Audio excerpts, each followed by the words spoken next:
حمد و صلات کے بعد ماہ ربیع الآخر میں سیدنا غوث اعظم شیخ عبد القادر جیلانی رضی اللہ تعالی عنہ کا وصال مبارک ہوا۔ اولیاء کاملین کے وصال کے دن ان کے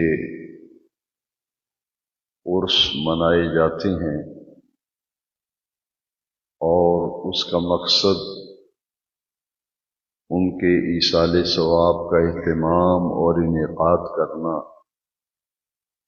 ان کی بلندی درجات، ان کی رفتوں کی دعائیں مانگنا، اور دوسرا مقصد یہ ہوتا ہے کہ جس مقصد کے لیے انہوں نے اپنی پوری زندگی گزاری اور اپنی زندگی میں جن باتوں پر عمل کیا اور اپنے مریدین، اپنے وابستگان کو جس بات کی وہ تعلیم دیتے رہے، دین کی جن باتوں کی طرف توجہ دلاتے رہے اور عمل کی دعوت دیتے رہے، ان کی تعلیمات کو بیان کیا جائے اور اس بات کی طرف توجہ دلائی جائے کہ جن کے عرس منا رہے ہیں، جن کی یاد میں یوم وصال پر محافل کا اہتمام کیا جا رہا ہے، ان کی پوری زندگی جس مقصد کے لیے گزری اور جس بات کی وہ پوری زندگی تعلیم دیتے رہے، تربیت کرتے رہے، ہم ان باتوں کو اپنی زندگی میں لانے کی کوشش کریں اور ان کی تعلیمات پر عمل کر کے اپنی دنیاوی اور آخرت کی زندگی کو بہتر بنا لیں۔ تمام اولیاء کاملین یہ دین کے سچے داعی تھے، دین کے سچے مبلغ تھے اور دین کے سچے مصلح تھے۔ ہر اللہ کے ولی میں 3 اوصاف پائے جاتے ہیں، وہ اپنی پوری زندگی میں یہ 3 کام سر انجام دیتے رہے۔ پہلا کام ہے دین کی دعوت دینا، اور جو دین کی دعوت دے اسے کہتے ہیں داعی، دعوت دینے والا۔ ہر اللہ کا ولی دین کا داعی ہوتا ہے، لوگوں کو دین کی طرف بلاتا ہے، دین کی طرف دعوت دیتا ہے کہ آؤ دین کے ساتھ جڑ جاؤ، دین کے ساتھ وابستہ ہو جاؤ، دین کو سمجھو اور دین پر عمل کرو۔ پہلی حیثیت اللہ کے ولی کی داعی کی ہوتی ہے، وہ دعوت کا کام کرتا ہے اور پوری زندگی اس کی دعوت میں گزرتی ہے، آخر وقت تک وہ بلاتا رہتا ہے۔ دوسرا کام اللہ کا ولی تبلیغ کا کرتا ہے۔ تبلیغ کا مقصد یہ ہے کہ قرآن مجید کے احکام، نبی کریم علیہ السلام کے ارشادات، دین کی تعلیم، اللہ اور اس کے رسول کے احکام اور ان کی تعلیمات لوگوں تک پہنچانا، لوگوں تک پہنچانا، دین کی دعوت، دین کا پیغام، دین کی تعلیم، اسے لوگوں تک پہنچانا، اسے کہتے ہیں تبلیغ۔ تیسرا کام مصلح، اللہ کا ہر ولی داعی بھی ہوتا ہے، مبلغ بھی ہوتا ہے اور مصلح بھی ہوتا ہے۔ مصلح کا معنی ہے اصلاح کرنے والا۔ مصلح کا معنی کیا ہے؟ اصلاح کرنے والا۔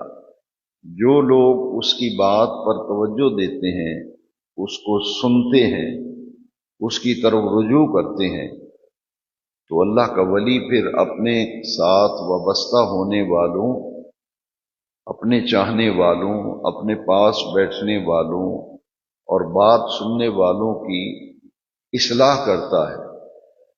جہاں جہاں زندگی میں خرابی پیدا ہوتی ہے وہ ان کی نشاندہی کرتا ہے کہ زندگی کے اندر ان چیزوں سے خرابیاں آتی ہیں، لہذا ان چیزوں سے اپنا دامن بچاؤ، اور تمہارے زندگی کے اور اپنی زندگی کے نظام میں جس جگہ بگاڑ اور خرابی پیدا ہوتی ہے پھر اللہ کا ولی ان کی اصلاح کرتا ہے۔ یہ تین کام ہیں جو اللہ کے ہر ولی نے کیے۔ ایک ہے دین کی دعوت، ایک ہے دین کی تبلیغ، اور تیسرا ہے امت کی اصلاح۔ امت کی اصلاح۔ بزرگان دین فرماتے ہیں کہ سب سے پہلے دین کے داعی کو جس بات کی دعوت دے رہا ہے اس پر عمل کرنا ضروری ہے، اس پر عمل کرنا، اور جس چیز کی دعوت دے رہا ہے اس کو سمجھنا ضروری ہے۔ جب تک دین کی طرف بلانے والا دین کو خود نہیں سمجھے گا تو لوگوں کو کیسے دین کی طرف راغب کرے گا، بلائے گا؟ پہلی بات یہ ہے کہ دین کو سمجھنا، اس کے بعد جو سیکھا ہے، جو سمجھا ہے، اس پر عمل کرنا۔ جس بات کی طرف لوگوں کو بلا رہا ہے، دعوت دے رہا ہے، اگر خود دعوت دینے والے کا اپنا عمل اس بات پر نہیں ہوگا تو اس کی دعوت کبھی بھی کارگر ثابت نہیں ہو سکے گی۔ قرآن مجید میں بھی اللہ کریم نے فرمایا لما تقولون ما لا تفعلون، جو خود تم عمل نہیں کرتے وہ کیوں کہتے ہو؟ وہ بات جو تم خود نہیں کرتے دوسرے لوگوں کو کہتے ہو کہ یہ کام کرو، یہ کام کرو، خود تو تم کرتے نہیں۔ لہذا دین کے داعی اور حضرت غوث العظم شہنشاہ بغداد رضی اللہ تعالیٰ عنہ، آپ کی زندگی کا نمایاں وصف یہ تھا کہ سب سے پہلے انہوں نے دین کی اس دعوت پر خود عمل کیا، اور دین کی دعوت پر عمل کر کے سمجھ کر کے پھر لوگوں کو اللہ کے دین کی طرف بلایا کہ آؤ اللہ کے دین کی طرف، اور پھر تبلیغ، دین کے احکام، قرآن مجید کی تعلیمات، تعلیمات نبوی، یہ لوگوں تک پہنچاتے رہے۔ اور پہنچانے کے دو مشہور و معروف ذریعے ہیں، ایک ہے تقریر اور ایک ہے تحریر۔ دو ذریعوں سے دین کا داعی تبلیغ کرتا ہے۔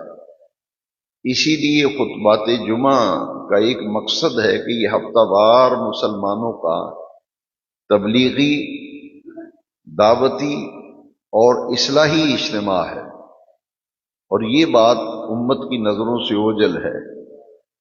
لوگ یہ سمجھتے ہیں کہ بس جمعہ پڑھنا ہے، جمعہ پڑھنے جا رہے ہیں، اور وہ بھی جمعہ نہیں، صرف نماز کا تصور ہے۔ حالانکہ یہ بات تمام سامعین کو اپنے ذہن میں نقش کرنی چاہیے اور سمجھ لینی چاہیے کہ جمعۃ المبارک یہ مسلمانوں کو ہفتہ وار دعوتی، تبلیغی اور اصلاحی اجتماع ہے، کہ ایک ہفتے کے بعد ایک مرکز پہ سب اکٹھے ہوں۔ وہ تو گلی گلی جمعہ شروع ہونے سے وہ تصور ختم ہو گیا۔ اب یہ ہے کہ کم از کم اس بات کی طرف توجہ کی جائے کہ ایک ہفتے کے بعد دین یہ چاہتا ہے کہ دین کے ساتھ وابستہ لوگ، دین کو ماننے والے، دین کے اندر آنے والے، اسلام قبول کرنے والے، ایک ہفتے کے بعد ایک ایسے مرکز پہ جمع ہوں جہاں وہ دین کی دعوت، دین کی تبلیغ سمجھیں، سیکھیں، اور پھر ارادہ کریں اور عزم کریں، تہیہ کریں کہ جو باتیں دین کی سیکھی ہیں، جو تبلیغ آج ہم نے سنی ہے، اس پر عمل کرنا ہے اور اپنی عملی زندگی کو بہتر بنانا ہے۔ تیسرا مقصد ہے جمعۃ المبارک کے اجتماع کا اصلاح۔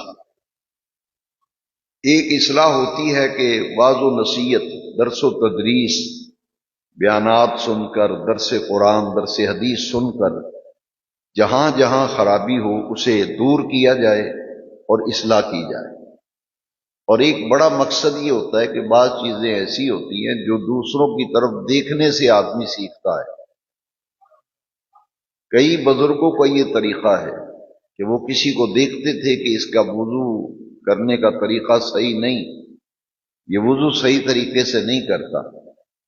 ان کی تبلیغ کا ایک انداز تھا، وہ بڑا پیارا انداز تھا اور بڑا مؤثر انداز تھا۔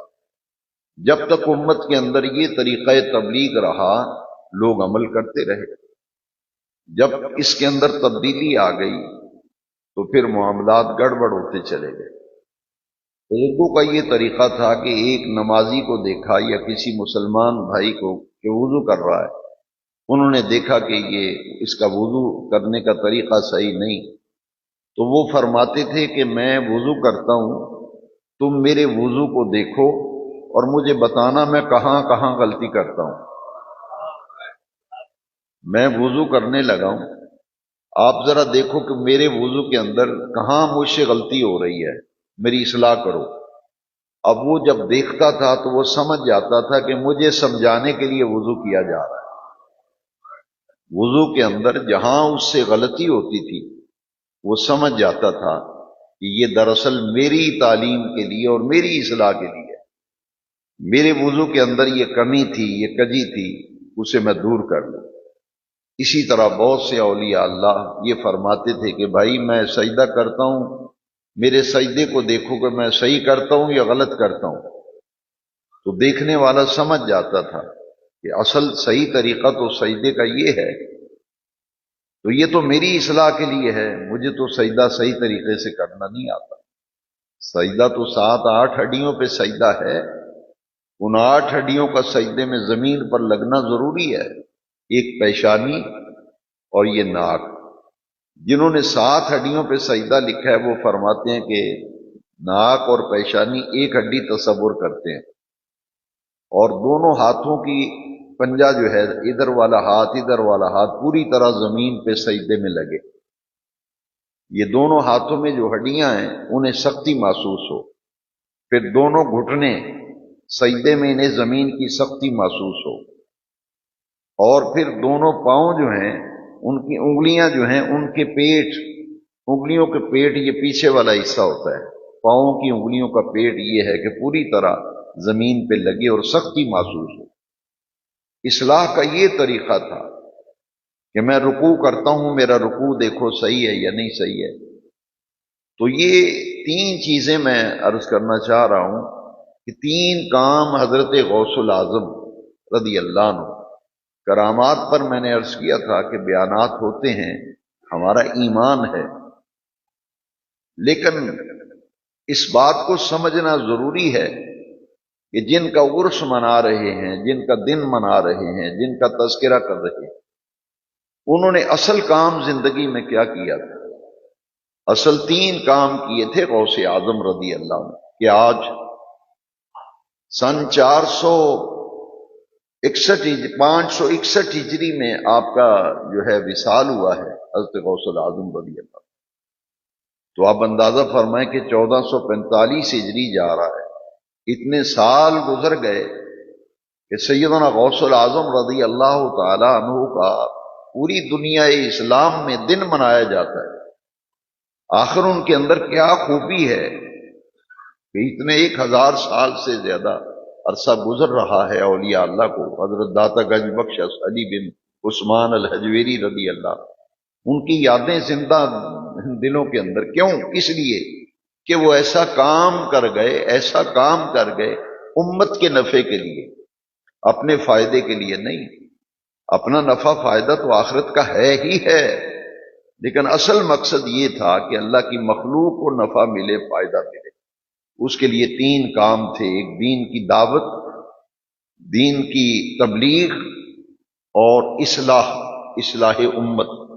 سب سے پہلے اپنی اصلاح، پھر دوسرے لوگوں کی اصلاح۔ آدمی اپنی اصلاح نہ کرے، لوگوں کی اصلاح کرتا پھرے تو اس کی اصلاح کبھی بھی فائدہ مند ثابت نہیں ہوگی۔